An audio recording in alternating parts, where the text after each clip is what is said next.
If prefer.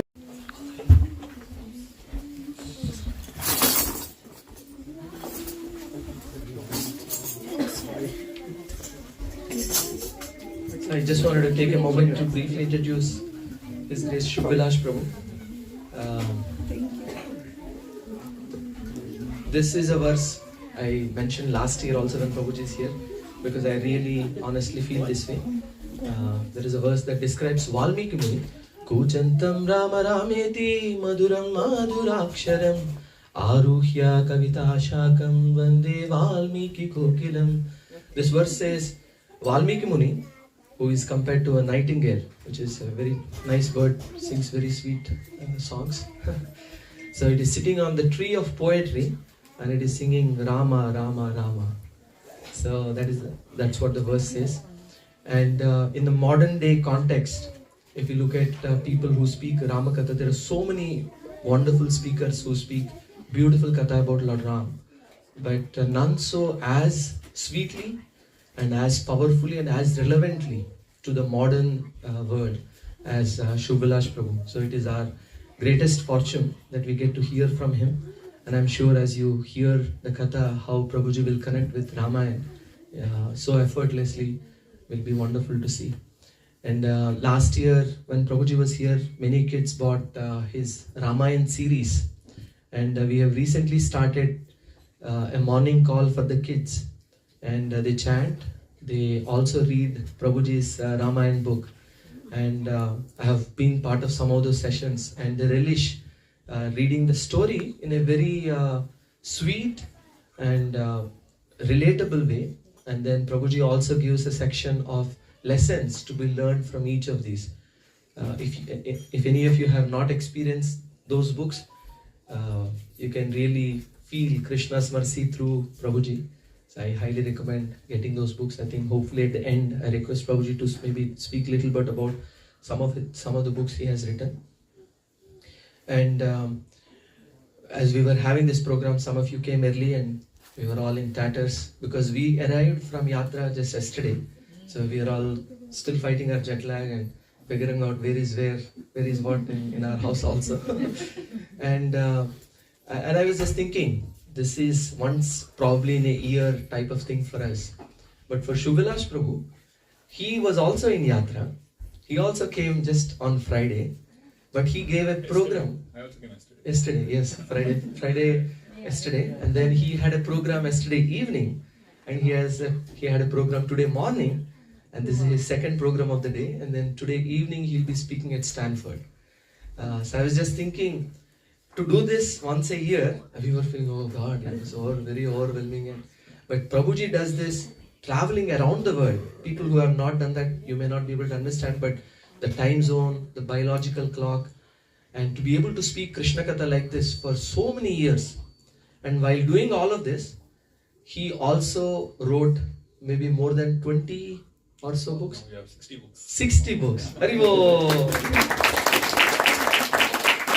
I remember last year asking Prabhuji, when do you get time to write? And he said, after the program, I'm going to go and start dictating and writing my books. It's amazing. Also, just wanted to read some of his. And the other thing, traveling, preaching, writing books. And one thing that really amazed me, which I did not know, is Prabhuji also manages a series of temples in Goa, where more than 2,500 devotees, this is old data, I'm sure probably now maybe 5,000 or even more devotees are being cultivated under his leadership. You can imagine how much impact he has on the world.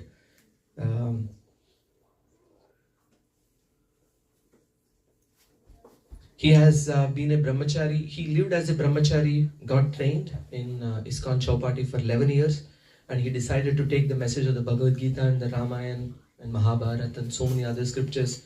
So he has been traveling for quite some time. He is a visiting faculty in many of the prestigious business management schools in India, including the Indian Institute of Management, Narsi Monji Institute of Management in Mumbai.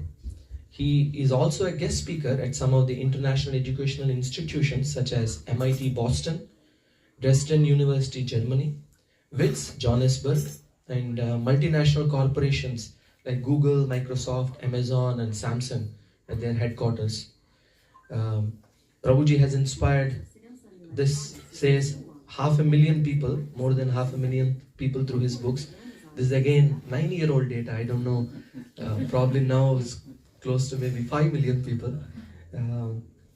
And today we requested Prabhuji to speak on a very important topic of secrets to lasting relationships. And for everything we do in life, physical health is very important. But more important than the physical health that this world is facing now is the mental health. And not having good relationships is probably the number one reason why we are not very peaceful. So this is a very relevant topic and very important topic. So I kindly request all of you to give your full attention. And we will welcome Prabhuji by loudly chanting one Hare Krishna Mahamantra.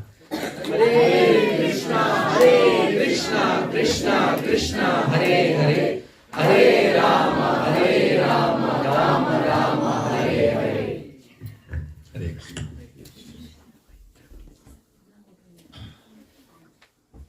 For now, let it be.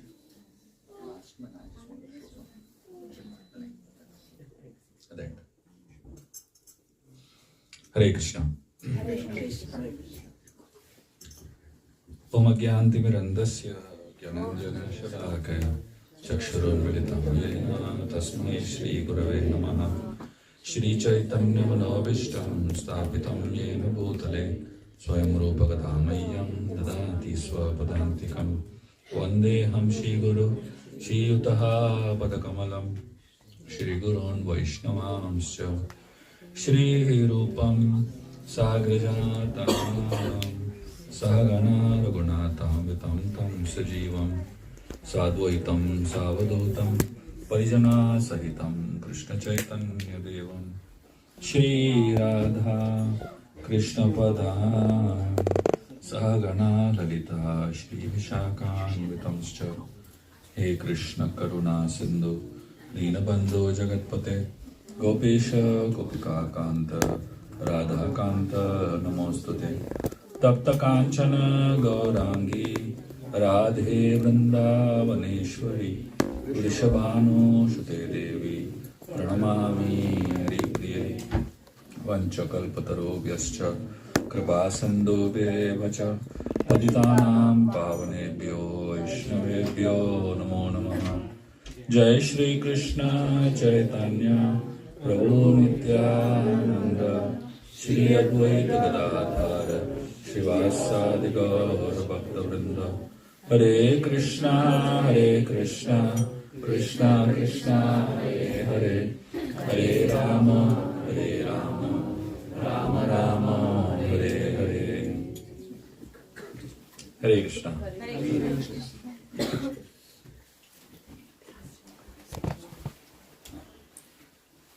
So I've been asked to speak on relationships from the Ramayana. So I'm going to tell you all about different personalities in the Ramayana and the way they manage their relationships. And through that we will learn a lot about how we can manage our own relationships in our life. So let me start by telling you all a very interesting story about Sita and Ram and how they manage their relationships.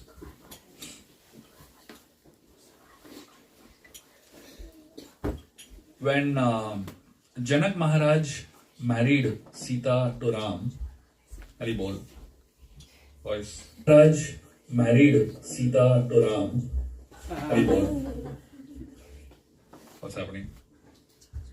Some Akashwani. After he says something, it just. No, it's okay. I think it's good. I think it's good. Is the second mic off? No, it's okay. Akshay, Yeah. can you come here? Yeah, it's a good idea. Strategically change locations. That fixes most of the problems. You sit here, you sit here. Thank you. another secret of managing relationships. Okay. So when Janak Maharaj handed over Sita to Lord Ram, he told something very important. He told Ram that Sita is dharmacharini, which means that as long as you are following the path of dharma, she will follow you. But the moment you deviate from the path of dharma, she will correct you. So I'm going to share with you all two stories from the Ramayana about Sita correcting Ram. Now typically, our understanding, traditional understanding is that Sita is quiet and always follows Ram, Here are two very interesting stories where Sita is actually finding faults in Ram and she's correcting Ram. And from these two stories, I'm going to share with you all a very important insight into your own relationships, how you can handle your own relationships in life. Okay? So in the first story, Mother Sita and Lord Ram, they were traveling through the forest of Dandakaranya. And while they were traveling through the forest of Dandakaranya, they come to a point where they see these sages of Dandakaranya. There's a group of sages that live in the forest. They are called sages of Dandakaranya. And Lord Ram meets them, visits them, and talks to them. And the sages explain about their suffering. He actually sees there's a huge heap of bones lying in one corner of that the ashram. So Ram is surprised. He asks them, what are these bones doing here in an ashram? The sages explain these bones are bones of our own sages. The demons, when they attack, they pull away one hand of a sage. They pull away the ear of one sage. They rip the skin of a sage. Like that is going through terrible times. And all the sages who lost their lives or lost their limbs, their bones are here. And they said, we are collecting these bones to show you how much we are suffering. And please help us. So when Ram sees that bag of bones, the heap of bones, he becomes really disturbed. And at that point he takes a vow. That I take a vow that I eliminate all the demons from the forest of Dandakaranya. He takes a vow like that. The sages are very happy that their problem is going to get solved now. But Sita is very disturbed. But he has taken a vow that he is going to destroy the demons. That day she doesn't say anything. The next day, when Sita and Ram are alone, she sits with them and she says, I have something to ask you. Ram tells her, please tell me. And Sita, in a very nice way, she says, we have come to the forest to become ascetics.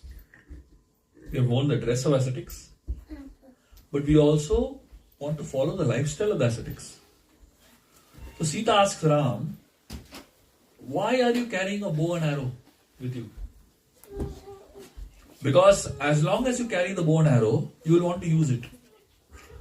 If you don't have the bow and arrow, then you don't want to use it. But if you have it, you have to make some use of it, right? Nowadays people have guns in their own homes. Hey, they keep looking at the gun all the time. Someday they have to use it, right? Otherwise, what's the point of giving it? So people feel that, urge to use it someday, basically. So Sita tells Ram a story. She tells him, let me tell you a story from the past. She says there was a sage who was a very powerful sage doing a lot of tapasya in the forest. One day, Indra, he became a little insecure of the sage, thinking that the sage is doing tapasya and he wants to become Indra eventually. So Indra wanted to disturb the sage. So he came down and he went to the ashram of the sage. And he told the sage, see, you have to answer nature's call. Can you please help me? I have a divine sword in my hand. I can't keep it on the ground. I can't keep it anywhere. Please, can you hold this sword for me till I answer nature's call and come back? Sage said, fine. Few minutes. Go and come, I'll hold it. So the sage was holding the sword. Indra went. He didn't come back only. Now this sage was holding the sword for half an hour. He was thinking, what do I do with this sword tonight? So then he said, anyway, I have the sword in my hand, let me try how it works. There was a big log of wood over there. He hit it. And the wood split into two. He was amazed by the power of the sword. He went out and he said, let me try it on a tree. There's a huge tree there. He hit it. The tree got cut. The sage was amazed by the superpower that he has in his hand. He went and hit a tiger. The tiger got sliced. He went and hit an elephant. So he became obsessed with this power. And eventually this sage became a dacoit. Completely lost his track. And he became a dacoit. Looting people. Sita tells this story to Ram. And she tells him, if you hold the bow and arrow in your hand, you will also become like this. Can you imagine giving such a feedback to Ram? And then Ram speaks to her something very interesting. Ram tells her that we are not come to the forest to become ascetics. We are just wearing the clothes of ascetics. But we are Kshatriyas and we will always remain Kshatriyas. And the duty of a Kshatriya is to protect the weak and protect the innocent. It is whether I am a king or not a king, whether I have a position or don't have a position, my role is not going to change. My service, my role is to protect innocent people. And he says, these weapons are not just meant for holding, they're meant for using in the right place, right situation. Knowledge is power, right? Skills are powers. But if the knowledge and power is in the right hands, they are very useful. Probably some of the terrorists, if they had gone to Olympics, they would have won gold medals in shooting and all that, isn't it? They're just using that talent and skill for the wrong purpose. So if you don't have a right purpose, then those weapons and whatever power you have is very dangerous. But if you have the right purpose, then what you have is very useful for society. Ram explained like this to Sita. Sita got it. Another time, so now I'm going to analyze these stories a little later. Let me tell you the second story and then we'll do the analysis. Just before Ram was going to the forest, Ram went to meet Mother Sita. And he gave her a series of instructions. He told her, please take care of our mother and father. And he said, no matter what Bharat mistakes he does, don't get upset. Forgive him for his mistakes. And she went on giving a series of instructions to her. And he told her that I'm going to the forest for 14 years. And you focus on your spiritual life nicely for these 14 years.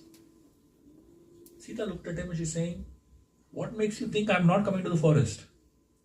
Why you are giving me such instructions? I'm also coming with you to the forest. She said, a wife cannot exist alone without a husband. I'm Ardhangini. That means I'm supposed to be enjoying both your joys and sorrows. So many years we have been together enjoying joys together. Now when it is time for you to suffer, why you want to suffer alone? Please allow me to suffer with you.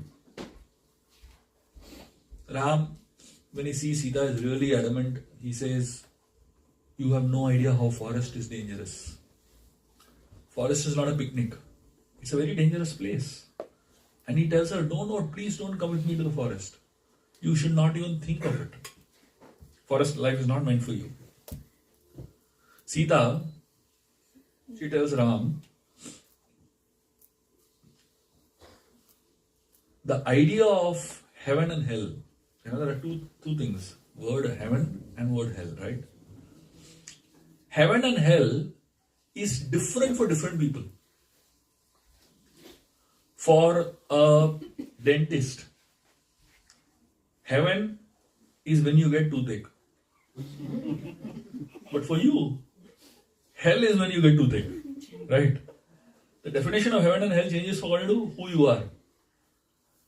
Like say for example, for somebody who is selling umbrellas, if it rains, it is heaven. But somebody who is walking on the street, if it rains, it is hell, isn't it? So the definition of hell and heaven changes according to the circumstances. So she said, for me, heaven is when I'm with you. And for me, hell is when I'm without you. If I am in the forest with you, that is heaven. And if I am in Ayodhya without you, that is hell. So Ram then tries to explain to Sita how dangerous the forest is. She says, Ram tells her, every moment in the forest, anything can happen. You're sleeping in the middle of the night and you hear these waterfalls. The sound of waterfall in the middle of the night is deafening. And he says, the roar of lions, when you hear the lion roar, you will not be able to be focused. And he says, you think that pond in which lotuses grow is a very nice pond, you go to have a bath inside it, there'll be a crocodile inside. Ram says, forest life is not easy. He tells her, I highly recommend you don't come.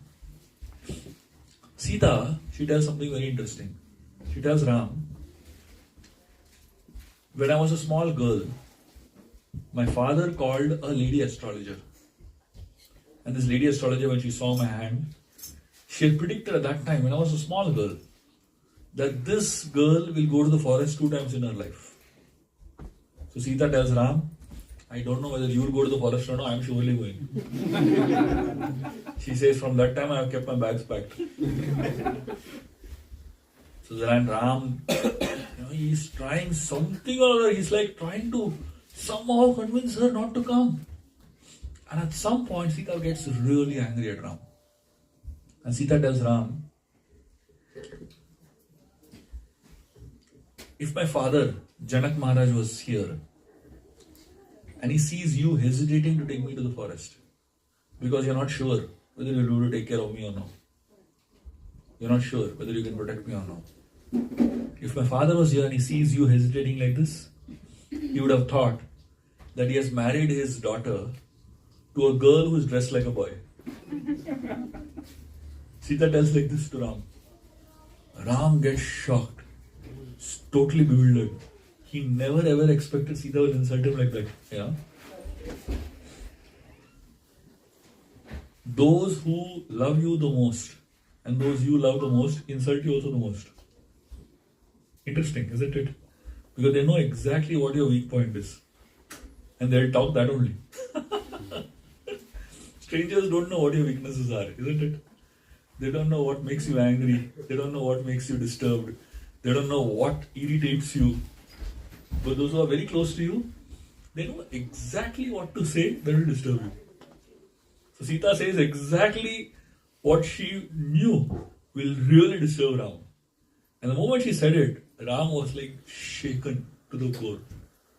After that, he didn't say anything. He said, come with me. But Sita, somewhere inside her heart, she knew she has made a mistake. She knew she has hurt Ram very badly. So she decided, the next 14 years, I have an opportunity to serve Ram and to make up for this one mistake that I've made. And she waited patiently for the right opportunity to come to, see, when you hurt someone, you create a small scar on the, relationship, basically. And the scar doesn't get filled up easily. It takes its own time to heal. So Sita was waiting for the right opportunity. And the right opportunity came 13 years later. 13 years later, when Sita and Ram were in the forest. At that time, the Shurpanaka comes in. And Shurpanaka, she, really irritates Ram and Lakshman like anything. And eventually, Lakshman does the first ENT surgery, cuts off her ears and nose. And then Shurpanaka goes and gets this Khardushan and 14,000 soldiers. So when Khardushan and these 14,000 soldiers come to attack Ram and Lakshman, Ram tells Lakshman, take Sita to the cave and you stay there protecting her. Lakshman is thinking, what is this? 14 years later, we got one opportunity to fight. These people have been in the forest for the last 13 years. In 13 years, they didn't use a bow and arrow at all much. Not really anything worth for Kshatriyas. So Lakshman is saying, finally I'm getting a chance to use the bow and arrow and they're telling me to go to the cave. But he had no option. He was younger brother. He had to obey Ram. That day he took a vow. From next incarnation onwards, I'll never be younger brother. So you see, after that, whenever Ram appears, Lakshman appears as elder brother, Balramji and Nityananda Prabhu. It was because he has had too much in Ramayana. So Lakshman takes Sita to the cave, and Ram goes and faces Khardushan and the 14,000 soldiers alone. Ram is standing with his bow. The name of Ram's bow is called Kodanda. It has a very special bell on top of it, very small bell. And when Ram kills a certain number of people, the bell rings once. It does some calculation basically. After a certain number of arrows are shot from the bell rings once from that arrow, from the bow. And in this fight between Khardushan, the bell was ringing constantly for 1.5 hours. He's shooting arrows at the speed of the mind, basically. And finally, the fight got over, and all 14,000 soldiers were killed. After that, Sita and Lakshman were coming running down from top, from the cave. And Ram was standing there. His entire body, there is sweat all over his body. On the sweat, there is dust from the battleground, all over his body. And plus, he has bruises all over his body. And there's blood all over his body. And Ram is standing like that with his bow on the ground, looking at Sita and Lakshman. Sita comes running. Ram doesn't say a single word. He's just standing there, very strictly. Sita immediately understands what Ram is trying to say. She comes running, she embraces Ram. And she tells, if my father Janak Maharaj was here, seeing your parakram, seeing your valor, he would have married you to as many girls as he had. And then Ram smiles. Now you look at these two stories. These two stories are stories of one person giving a feedback to another person, right? Or one person speaking something that possibly might hurt the other person. But the amazing thing about this relationship is that both Sita and Ram had the maturity to deal with it. In the first story, when Sita gives Ram a feedback, Ram doesn't get upset. He doesn't ask her, who are you to give me feedback? He doesn't say, don't you know who I am? He just keeps quiet and hears the feedback nicely. And he also gives answer very logically and very nicely. And Sita also accepts her answer very nicely. See, when two people are having a conversation with each other, it is important that you don't get into a defensive mode. Nor should you get into an attack mode. So when you're in attack mode, what happens? Yeah? Yes? Then the other person will get into defense mode. Okay, very good. A lot of experience it seems. So when you attack somebody, you are out to prove that I am right and you are wrong. And when you defend, you are out to prove that I am right and you are wrong. I am not wrong, basically. That's what you want to prove. So in this attack and defense mode, discussions cannot happen. Discussions happen when you go beyond right and wrong. When you start looking at the possibility of looking at a logical way of looking at things. Keeping your ego aside. Looking at what is good for us rather than you or me. Right? And in the second story, we realize about how one hurt that you caused on somebody else, it remains for a long period in the heart. The interesting thing about human hearts is that we are very forgetful about good somebody has told about us. But we remember bad somebody has told about us for years. Correct? Yes. The moment somebody says something good or appreciates us, we forget that moment. But when somebody says something bad to us, we remember it forever. That's the nature of the human mind. And look at this here. Sita and Ram also are in that phase. Sita spoke something bad to Ram 13 years before. Even Ram remembered it for 13 years. And even it was in Sita's mind for 13 years. She remembered the very words she spoke 13 years back. And she spoke the exact same words in the same way. Relationships is like a bank. The moment you meet somebody, you open a bank account with that person. It's called the relationship bank account. The moment you meet somebody, first time you meet someone, you immediately open a bank account with that person. And every time you do something good for that person, you're creating a deposit in the relationship. And every time you do bad for that person, you are creating a withdrawal. You're taking out from the relationship. Initially, we deposit a lot in relationships. And the deposit grows. And after some time, we start withdrawing. But the problem is, remember, one withdrawal is equal to 9 deposits. So the speed of withdrawal is not same as speed of deposits, right?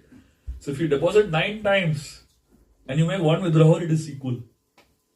Many people think that I did one good, so I can do one bad. It doesn't work like that. So to overcome that one mistake that you made, one bad thing you say to another person, you have to put at least 9 deposits back. 9 times more you have to do good, basically, in a relationship. So in every relationship, there will be phases where this kind of hurt happens. So whenever the hurt happens, please remember the mistake you made. And at some point, right opportunity, you will get to overcome the mistake. Okay?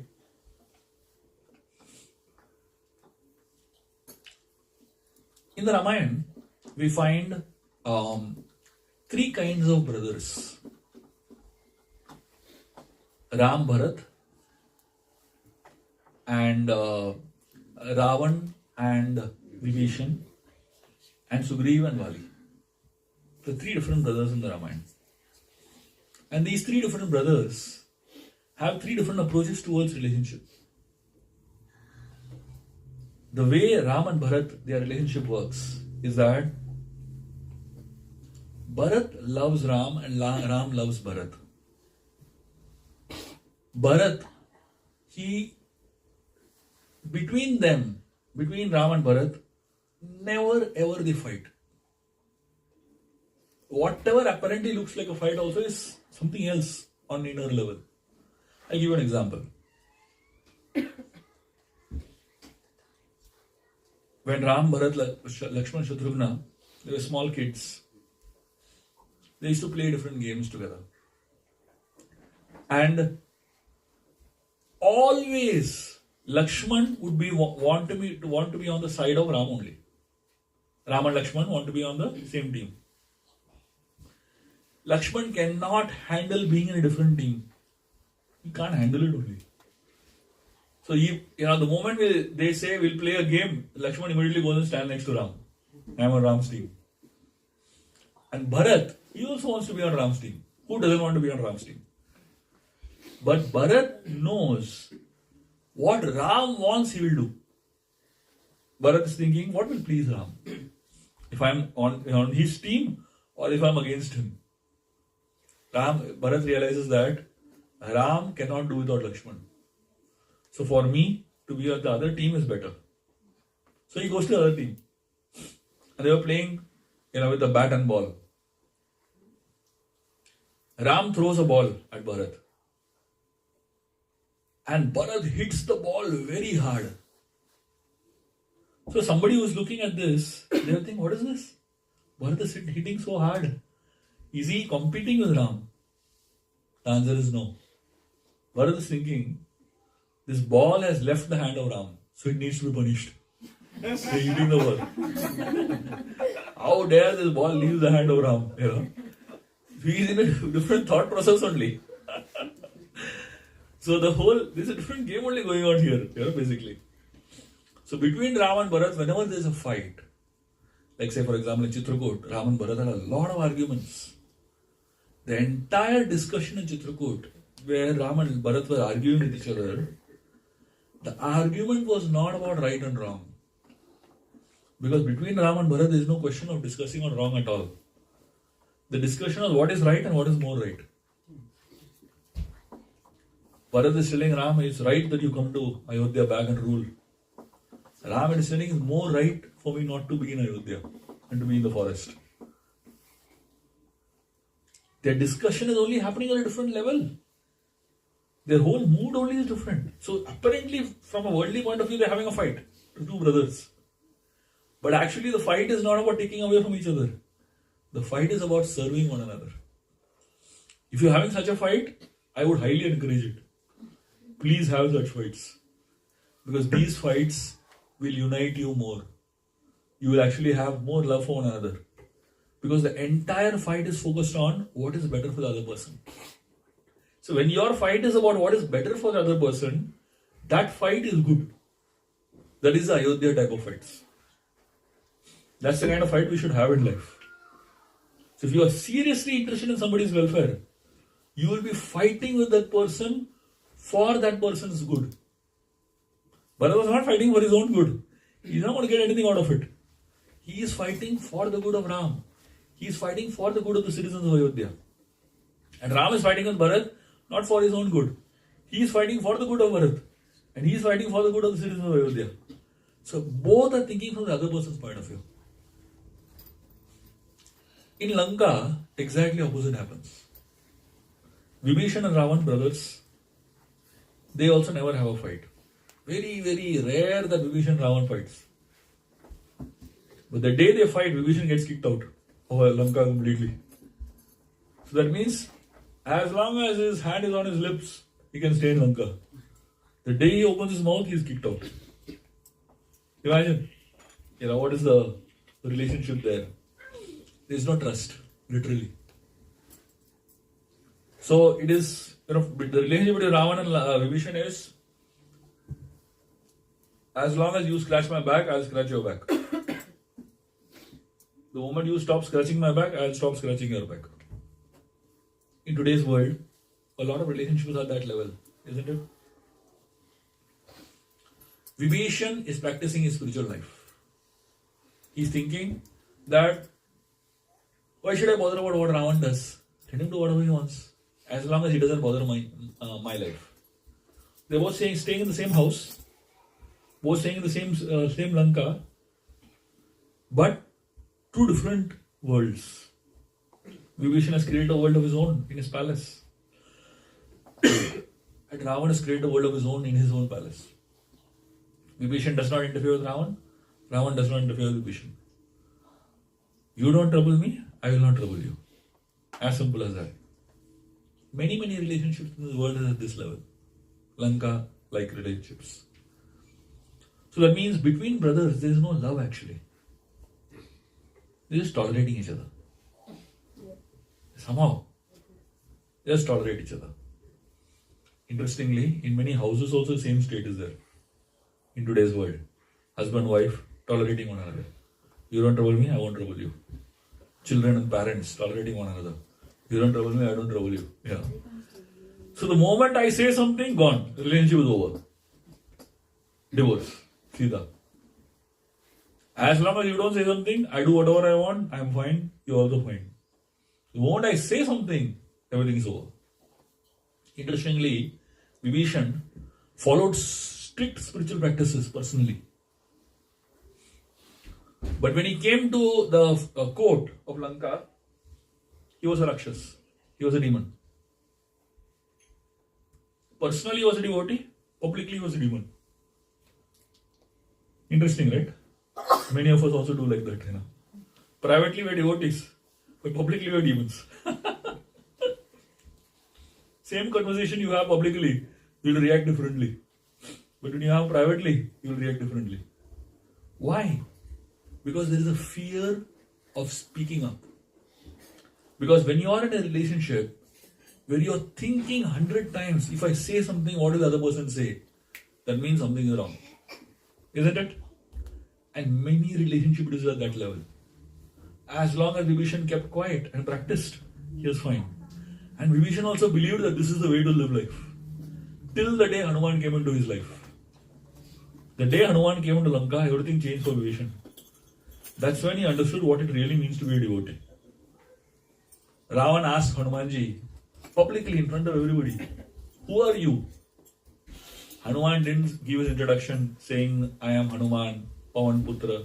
He didn't say all that. He said, "Dasoham Kaushalendrasya." He said, "I'm servant of Ram." That's when Vibhishan realized, oh my God, it takes so much guts to say that publicly. Vibhishan realized, I have never been able to say that publicly. Privately I say I'm Ram's servant. But publicly, I'm saying that I'm Ravan's servant. Isn't it? That day was a transformation in Vibhishan's life. He said, "Bas ho gaya. Enough bhakti I've done privately. Now it is time to speak up." After Hanuman burns Lanka and goes away, first time in Vibhishan's life, Vibhishan opens his mouth and speaks publicly. And he tells Ravan, "You're wrong. Take shelter of Lord Ram." He tells all that publicly first time. And the moment Ravan says that publicly, kicks him off. Ravan kicks Vibhishan on his chest.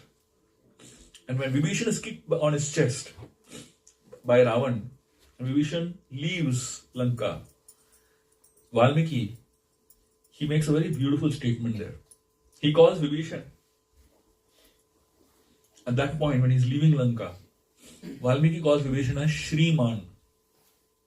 What is the name of Shriman? Shriman means the one who is blessed by Shri, by Lakshmi Devi.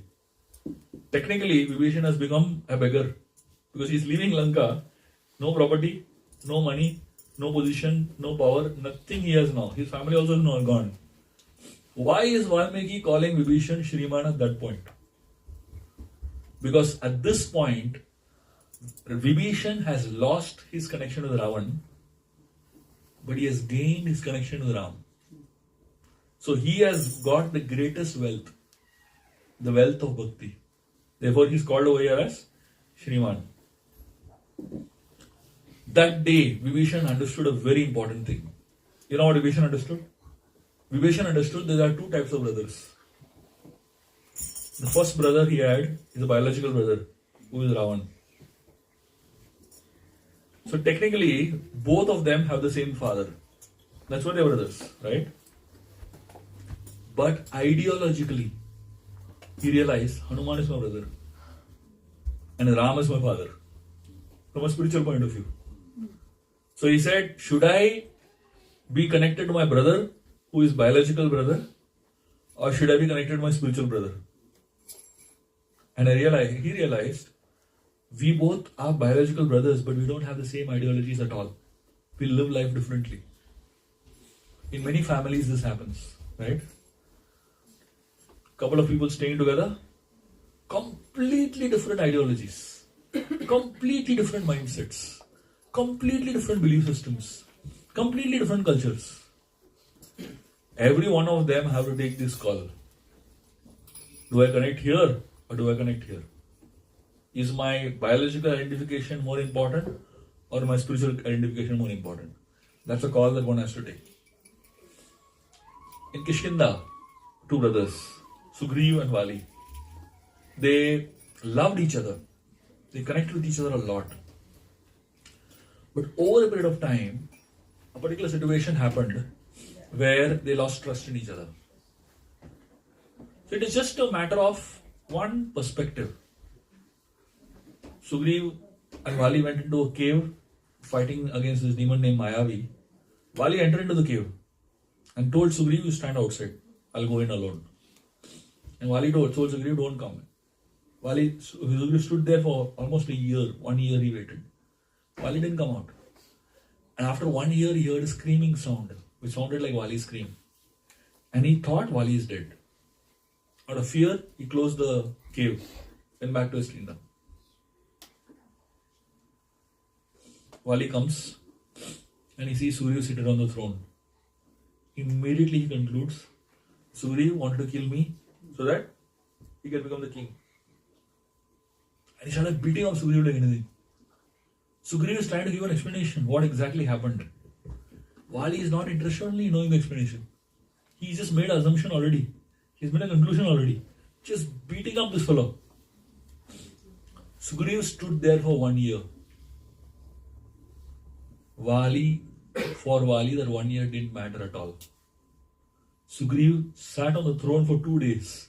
That mattered for Vali. So typically in this kind of relationships, how much ever sacrifice you do for the other person, that doesn't matter only. One mistake you do, that's all. That matters. Vali caught that one mistake only. Beating him up like anything. Sugriva is saying sorry, that doesn't matter. What Vali feels, and he has concluded that's what matters the most. In such relationships, the question is always right and wrong. Who's right? Who's wrong? Sugriva is saying I am right, Vali is saying I am right. Sugriva is saying you are wrong, Vali is saying you are wrong. Both are not interested only in knowing the other person's perspective. Very difficult to make these kind of relationships work. Relationships are like a bird. You squeeze it too much, it dies. You set it free, it flies. You give it love and affection, it stays. Now, how much is too much? That's what the question is, right? You squeeze a person too much, then the person can't breathe only. But you set that person free completely, then there's no relationship only. There's no connection itself, right? The Ramayana teaches us some really amazing concepts of how to make these connections. I'll tell you a very interesting story. When Lord Ram was on the shore of the ocean, thinking of how to cross the ocean to reach Lanka, at that time, Vibhishan and Lakshman gave him two different opinions. Vibhishan told Lord Ram, please pray to the ocean god. Spend time praying to the ocean god, and he will show us a way. Lakshman heard this. Lakshman said, what are you saying? Praying and all that. We have a bow and arrow, we'll drive the ocean. Let's just drive the ocean. Ram now, he has two different people, giving him two different opinions. And Ram has to decide what to do. One is his own brother, Lakshman. And the second is the brother of his enemy, Ravan. Ideally, who we should listen to? Your actual brother. His own brother, right? But Ram does not believe in creating walls. He believes in creating bridges. What is the difference between creating walls and creating bridges? Yes. They both made out of the same thing, but a wall stops you from going somewhere, and a bridge helps you get. Wow.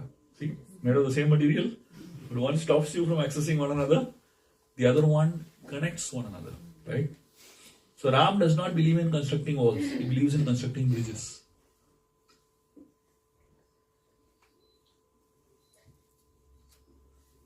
So when Ram comes across this situation, he deals with it very interestingly. He tells, first we'll follow what Vibhishan says for 3 days. And if in 3 days the ocean god does not come out, then we'll do what Lakshman says. So both of them are happy. Ram is following me also, Ram is following me also. So then Ram sits there for 3 days to meditate. The ocean god does not come out. Then Ram tells Lakshman, get my bow. And then he uses the arrow, he's going to dry up the ocean literally. And that time the ocean god comes out. From this story, we learn a very important principle of life. For one to be right, the other doesn't have to be wrong. You understand? See, for us, life works in black and white. Either right or wrong. But spiritually, there can be multiple rights. So spiritual people look at a totally different way only of approaching relationships, approaching life. instead of finding one as right and one as wrong, they find right in both. This is something that we have to learn. We have to stop saying you're wrong. Because when we say that I am right, obviously it means that you're wrong. But that's not how spirituality works.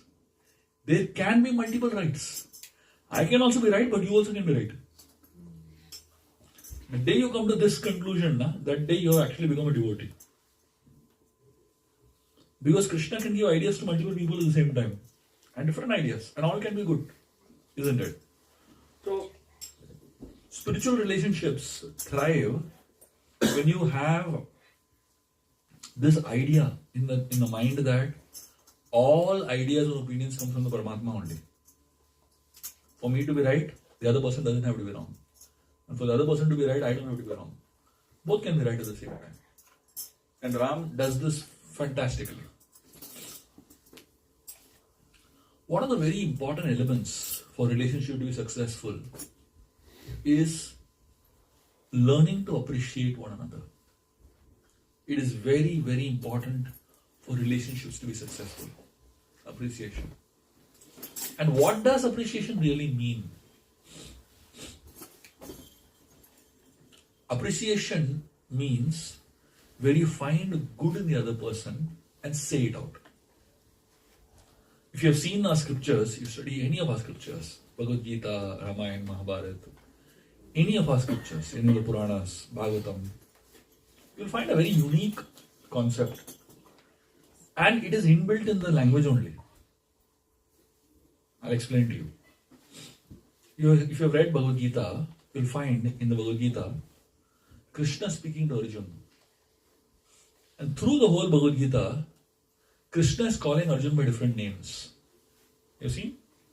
Sometimes he calls him as Parantapa. Sometimes he calls him as Partha. Sometimes he calls him as Kaunteya. He calls him as Dhananjay. So many names. Savyasachi, What are these different names that he calls Arjuna by? Each name refers to one quality of Arjuna, right? When he's calling him as Savyasachi, it means somebody who is ambidextrous. He can use both his hands to fight. When he calls him as Dhananjaya, means he has acquired a lot of wealth.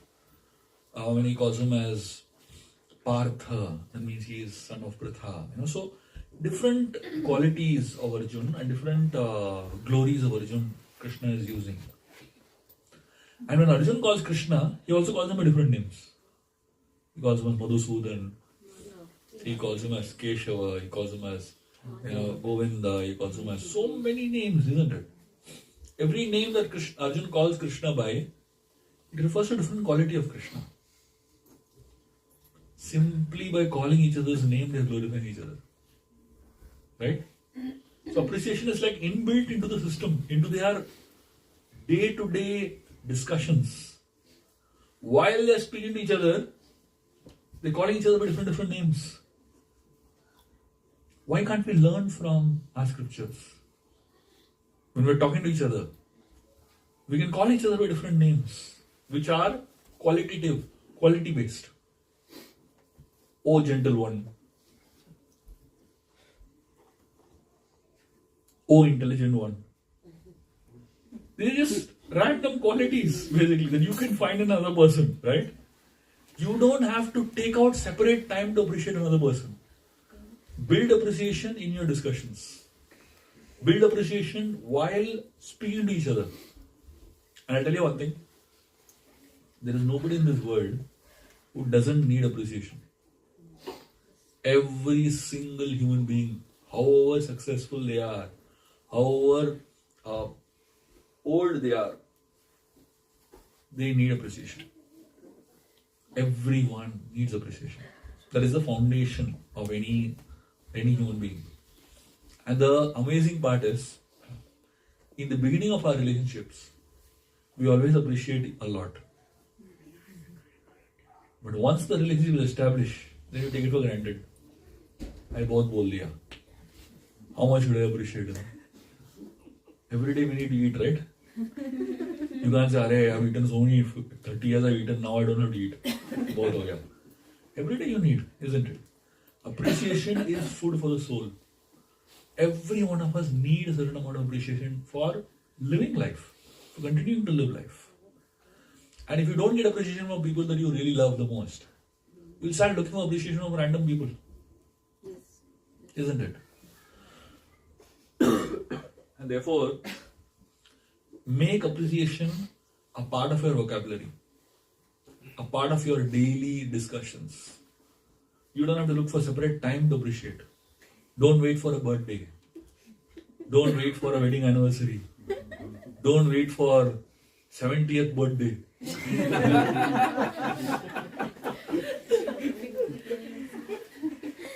On a daily basis, make appreciation a part of your vocabulary, a part of your discussions.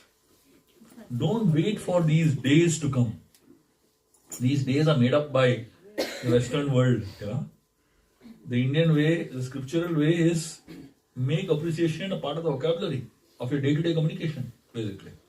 Find ways, find your own unique ways of creating your own vocabulary for people. Krishna created so many names for Arjun. Arjun created so many names for Krishna. It's not that somebody taught Arjun, "Arey, inka naam aisa tha." Arjun himself created a lot of names for Krishna. Krishna himself created a lot of names for his friend. That's how the relationship is work. Unfortunately, in today's world, you know what happens? People feel if we are very close to one another, we can call each other bad words. The more closer you are, the worse bad words we can call each other. Isn't it? That's the way the world works today, isn't it? That means, look at the pathetic condition that has become of this world, you know. So, where the scriptures are and where we have reached. If you study scriptures, the best of friends always appreciate one another. Have you ever seen Krishna giving bad word to Arjun? Have you ever seen Arjun calling bad words to Krishna or anybody else that he's very close to? You might say, "Arey, scripture mein nahi likha hai, बोला तो होगा."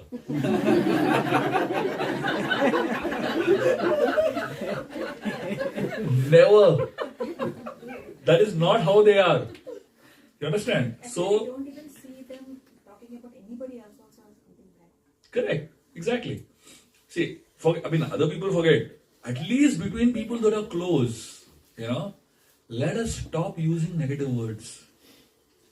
Let us stop using, you know, language that is derogatory.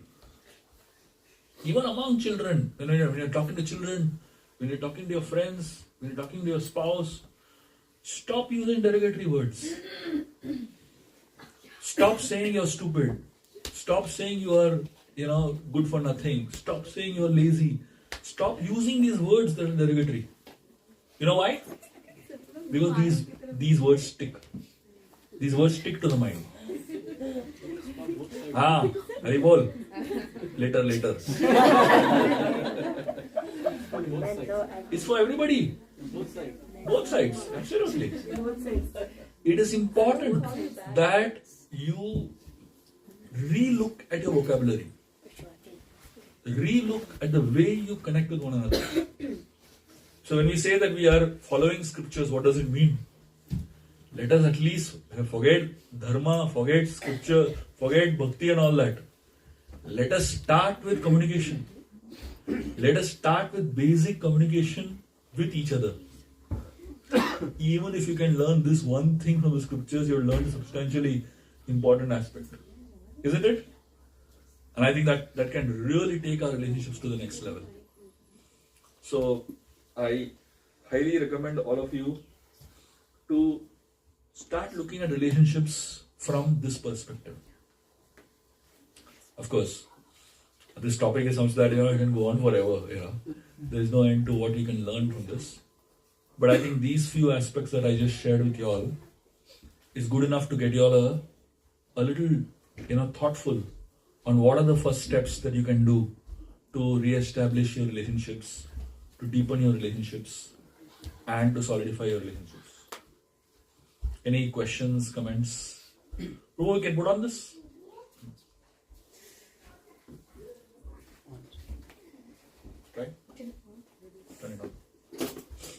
Any questions, comments, discussions? Prabhu, what are some practical tips to keep yourself calm and composed in the heated moment?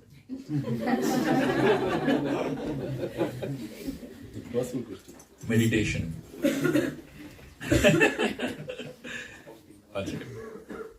Basically, in the heat of the moment, the most important thing that you can do is think about good the other person has done for you. That one thought of gratitude will keep you calm. The problem with us is that the moment. Just 1 second. Call Prabhuji, na? Wait. 1 second. Hey, sit.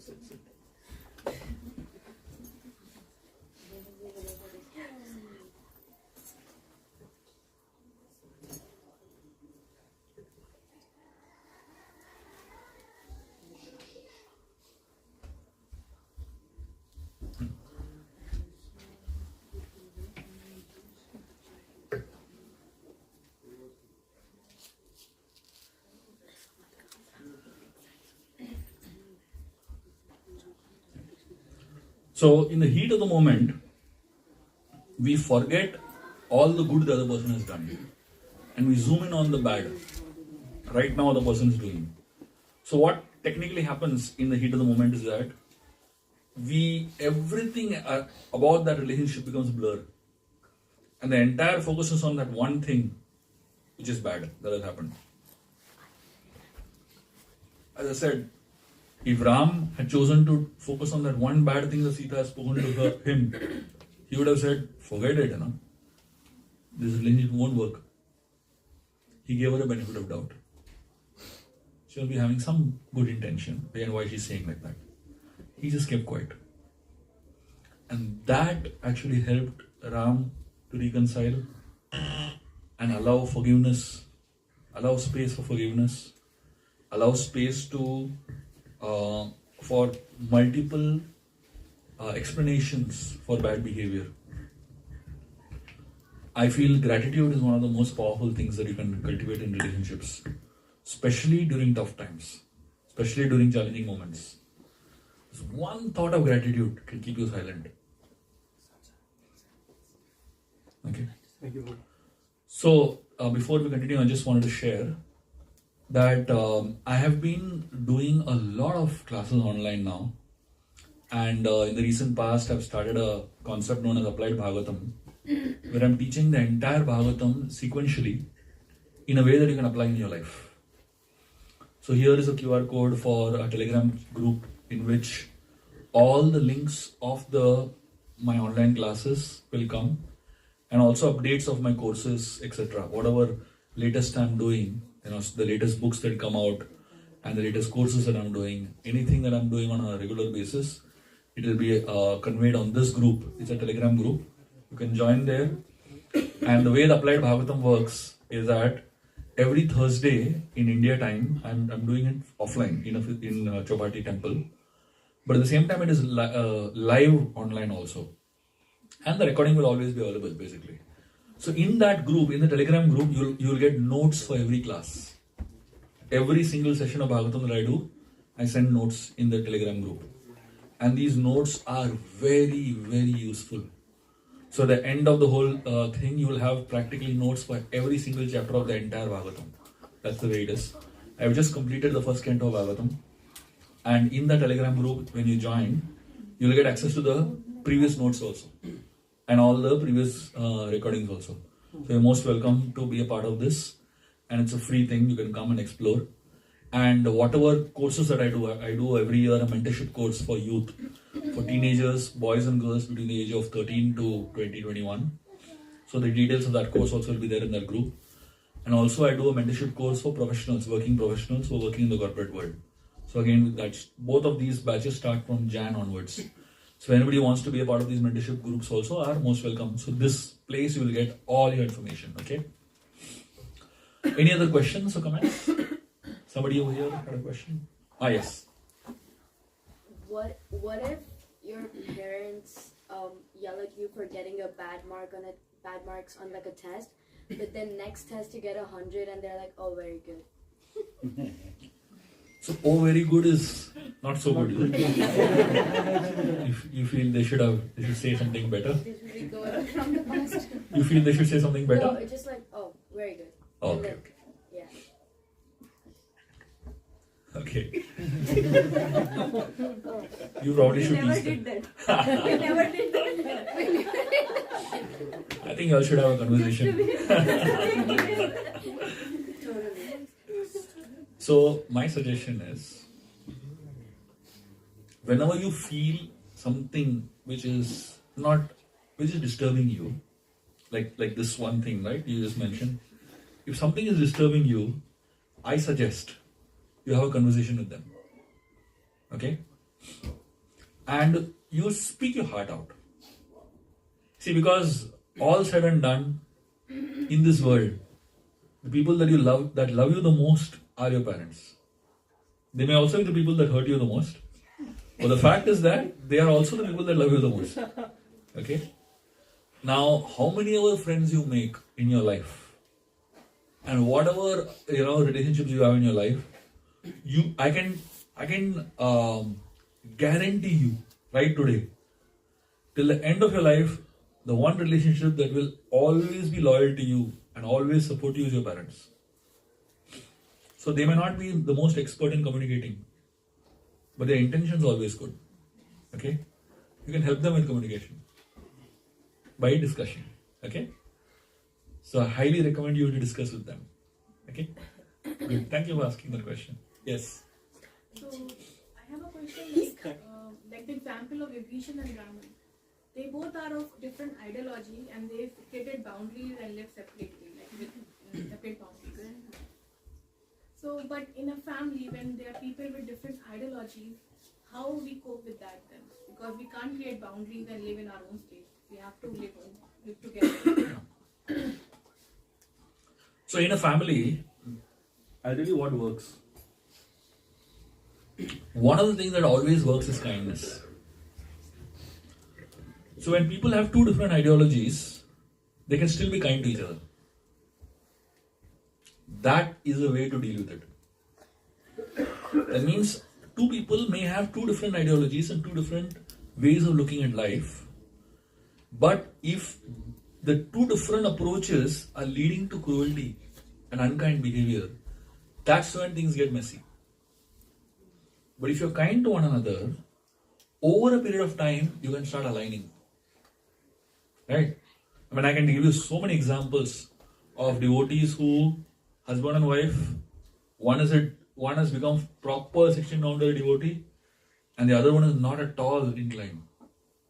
But this person who has become a devotee, over the many years, has been very kind to this person. And this person says, "Arey, something special is there." And he decides to explore. And then eventually that person also becomes a devotee. So I feel that whenever you come across such situations in life, keep kindness is the most important value that you keep between each other. And you should communicate it. Let's be kind to each other. You follow what you're doing, I'll follow what I'm doing, but let's be kind. So in the case of Vibhishan and Ravan, if you see, the moment Ravan became unkind, things changed, isn't it? Vibhishan was still trying to be kind only to him. He was trying to give him good advice, basically. It's not that he was cruel to him or anything like that. Ravan became cruel. That's when changed everything. Right? Yes. I have two questions. One is, you said that, like the second story of Ram and Sita, right? So there was hurt, which Sita, the way Sita said things caused Ram, but then with their maturity, they were able to kind of live through the years, and Ram gave her benefit of doubt, and then finally she got a moment to, explain it in a different way. So that worked. But then in communication nowadays in relationships, right? It's very hard to be in presence. So there is a small thing which, someone said, someone did not like. And then when you actually start talking about it, with all the intention of being kind, or what happens is you never stay on that topic. Like, you don't stay in present. You will go 5 years back, this, you said this 10 years back, 15 years. Like, you're never there. You're never able to resolve. In fact, you just get out from there with a lot of hurt, right? That, oh, I should not have started this. So how do you really, like, get yourself in the present and heal from that discussion as opposed to kind of causing more hurt? See, human memory is very much prone to remembering negatives, bad than to remember the good. So when you're having a discussion which is meant for exploring, a better relationship, forget the past. Focus on the present and focus on the future. So, of course, one thing you have to have clearly in your mind is whether the other person has a good intention or not. If you're not sure about that, then there's no point even trying. But if you're sure about that, then you should definitely have discussions, keeping aside the past and looking at some healthy way of looking at the future, basically. That's what I would suggest. In relationships where there has been a lot of hurt through words and through actions in the past, you cannot exactly pinpoint who did more bad, and it's not possible only because there's a lot of history to it, right? So the best way is forget all that, start fresh, and start fresh with rules, proper established rules, if possible written rules, where everybody both agree on some things strictly. And if somebody doesn't agree, you have punishment also to it. That's what the Pandavas did, right? The Pandavas had very clear written rules of what they have to do and what they shouldn't do. And when anybody broke the rules, there was a punishment also to it. But you might say, what is this? Is it practical? Is scriptural evidence is there that it worked for them, isn't it? Why will it not work for us? Because in any kind of society, rules are what defines any society. Discipline is what defines any society. Otherwise, we are just animals, right? So even within a family, there has to be specific rules, which everybody has to agree to follow. Like, for example, having a simple rule that when we're sitting on a dining table, we won't have phones on the table. Simple rule. It has to be a rule that everybody from top to bottom follows. You can't make exceptions to the rule. So certain rules you have to make as a family to get the relationships right. If you don't make any rules, just say whatever happens, happens, then be ready also for consequences. Because anything can happen, isn't it? But if you have very specific rules, then those rules protect you. Got it? And the rules are things that everybody has to agree. It's not that one person dictates the rules. That won't work. The rules have to be something that everybody agrees to together. Okay? Prabhu, I have a question. Yeah.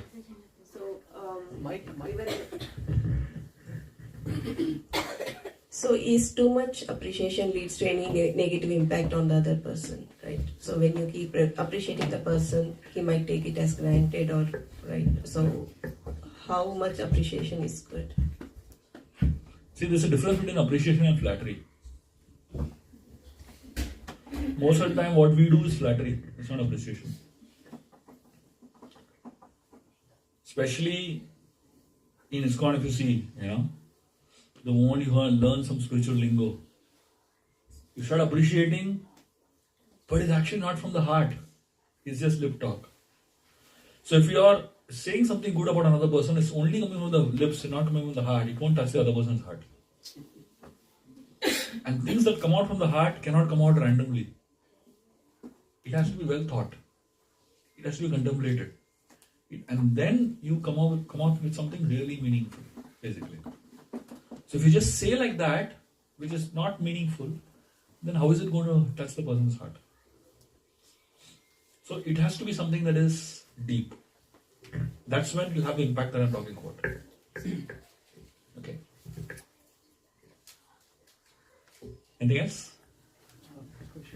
So how do you deal with expectations?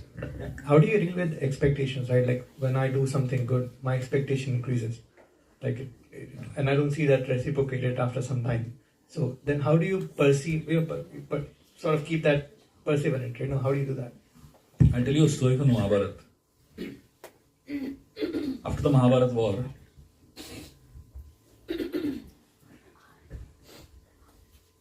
one person came to Bhima with a question. He said, I observed a very strange phenomena. I wanted to help me with it. So listen to this carefully, okay? He said, I'm a potter and I have many pots. I had one big pot and I filled it up with water from the river. And from that big pot, I emptied the big pot into 5 small pots. The 5 small pots got full and the big pot got empty. When I poured water back from the 5 small pots into the big pot became half full. Where did the remaining water go? He asked Bhima this question and Bhima was confused. He said, I'll take you to Yudhishthira, he'll answer. And when Yudhishthira was told this question, immediately Yudhishthira said, this means Kali Yuga has begun. Everybody's confused. What is this? What Kali Yuga has begun means what? Yudhishthira gave a very fantastic understanding of Kali Yuga. He said, in Kali Yuga, when you give 100% to somebody else, expect back 50% only in return.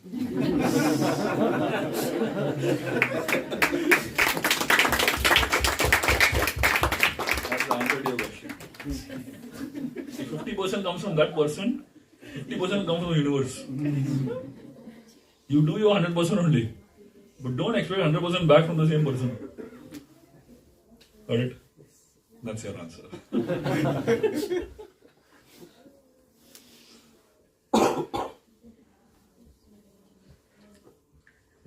Okay, thank you very much. It's been a great pleasure and honor to be with all of you and serve all of you all today. Achyut Chetan is here? He's here already? Yes. Okay, great. So, we have a set of my books.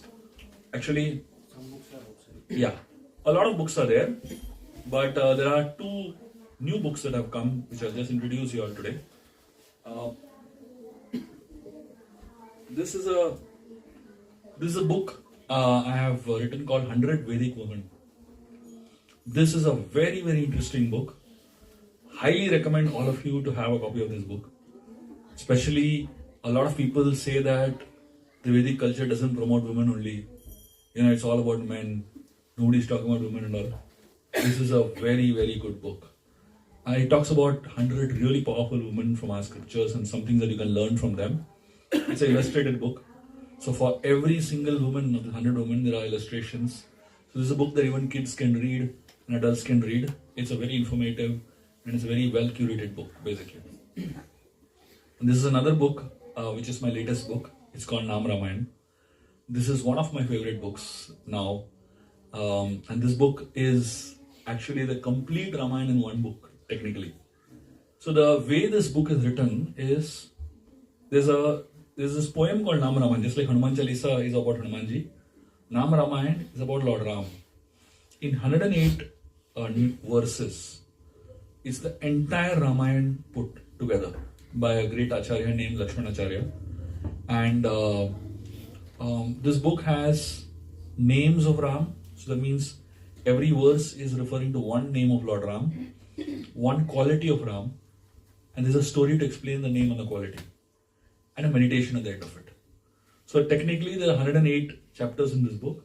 Each chapter is about 2 or 3 pages long, and it's an amazing book to, on a daily basis, to meditate on the qualities of Ram, on the stories of Lord Ram, and on the names of Lord Ram, basically. So this is the way this book is. So every day you can meditate on one name of Ram. That's the way this book is written. So I highly recommend you all to get these 2 books, and also there are many other books. The whole Ramayana, the Game of Life series is available. We have about 10 sets with us. So I highly recommend all of you all to go and get as many of these books as possible for your own libraries, but also the things that you can gift to others. especially now Thanksgiving and Diwali and all of these festivals are coming, Christmas and New Year and all of it. It's a good gift to give as return gifts also, and also for birthdays, etc. So these are very good books to have. Okay, thank you very much. Hare Krishna. I'm here for some more time. Anybody wants to meet me or connect with me personally, also most welcome. Thank you.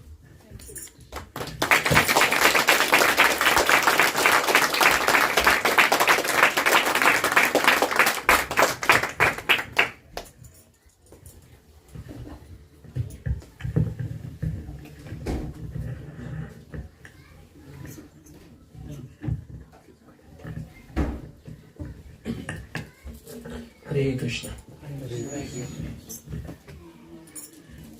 I had to take care of the kids, so I only heard half of the class. But I'm sure, looking at the questions, all of you have a lot to think about, and as Prabhuji said, a lot of rules to write down to improve our relationships. As devotees, sometimes we are looking at something very far. Spiritualists, most usually they have a very far-fetched goal. But spirituality also does provide something very practical, something that we can apply day to day, that improves the quality of our life, quality of our relationships. So this is one such topic, and I'm sure all of you feel nourished, have a lot to think about and a lot to work on, and that's always a good sign. So let us express our gratitude one more time by loudly chanting Hare Krishna to thank His Grace Shubha Vilas Prabhu. Hare Krishna, Hare Krishna, Krishna Krishna, Hare Hare, Hare Rama, Rama Rama, Hare Hare. As Prabhuji said, we will open this, and we will have a beautiful table set up with so many books. Your last time, I don't want to start a ruckus here, but last time we ran out of all the books, so only half of them got the books. I'm sure Achuchetan Prabhu made arrangements to get more books. You can order, and we can get the books next week or in a few weeks' time. I highly recommend, if you go to our Tulasi room, the corner room, you will see Shriyan has a collection of, every time Prabhuji releases a new book, we get that book, and he's done within a week or maybe a couple of days also. And these books are amazing. I remember every time I read some story from Little Blue Krishna or any story that you read from Shubha Vilas Prabhu, there is a special sweetness that you relish when you are reading the story. It's not just information and characters and moral values alone, those are there, but there is some special sweetness that you can experience that you cannot get from all the Disney and Netflix movies. So I highly recommend everyone from children to the old to get all the books if possible. And Prabhuji will be here. You're most welcome to get some sign. So even more special that way. So we will do that after Damodar Ashtakam. As all of you know, this is the month of Damodar. So we will do Damodar Ashtakam, and we will have one volunteer, Megha Mataji, who expertly managed this last time. She will point at you, and then you can get up and wash your hand quickly, and then offer the ghee lamp, and then come back and sit. We will be singing the Damodar Ashtakam in the background here as you're doing that. Hare Krishna. And then after that, we will have few announcements, and we will wrap it up. Hare Krishna. Hare Krishna.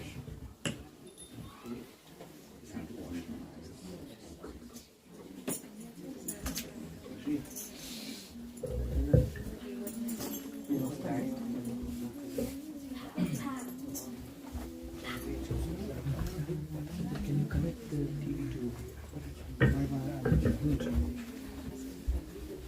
Not too much.